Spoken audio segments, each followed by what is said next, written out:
అన్నమయ్య జిల్లా రైల్వే కోడూరు మండలంలో దాదాపు 15,000 ఎకరాల్లో విస్తరించి ఉన్న 100 ఏళ్ల నాటి చారిత్రాత్మక అతుకుబడి పట్టా భూ వివాదం ఎట్టకేలకు శాశ్వత పరిష్కారం దిశగా అడుగులు వేస్తోంది. తరతరాలుగా ఈ భూములను నమ్ముకొని సాగు చేసుకుంటున్నప్పటికీ రిజిస్ట్రేషన్ హక్కులు లేక తీవ్ర ఇబ్బందులు పడుతున్న వేలాది మంది రైతులకు చట్టబద్ధమైన పట్టాలు అందించేందుకు కలెక్టర్ ఎస్ వెంకటేశ్వర్ 6 నెలల ప్రత్యేక కార్యాచరణ ప్రణాళికను ప్రకటించారు.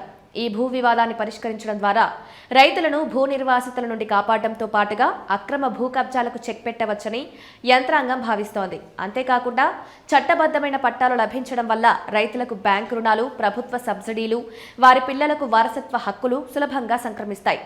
సెట్టిపల్లి భూ వివాద పరిష్కారంలో విజయం సాధించిన నమూనా తరహాలోనే ఈ అంశానికి కూడా ప్రత్యేక ప్రాధాన్యతనిచ్చి రాష్ట్ర మంత్రివర్గం ఆమోదానికి ప్రతిపాదనలు సిద్ధం చేస్తున్నారు.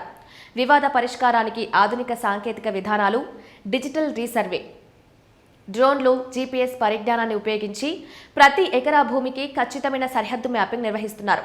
రికార్డుల ధృవీకరణ, పాత రెవెన్యూ రికార్డులను క్షుణ్ణంగా పరిశీలించడం ద్వారా రైతుల వ్యవసాయ భూములను అటవీ పోరంబోకు భూముల నుండి స్పష్టంగా వేరు చేస్తున్నారు.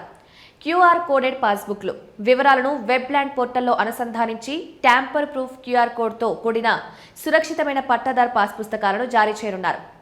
క్షేత్రస్థాయి సర్వేలు వేగంగా కొనసాగుతున్నాయి. 30 రోజుల్లోగా డ్రాఫ్ట్ భూ యజమానుల జాబితాలను స్థానిక ప్రజల అభ్యంతరాల కోసం ప్రదర్శిస్తారు.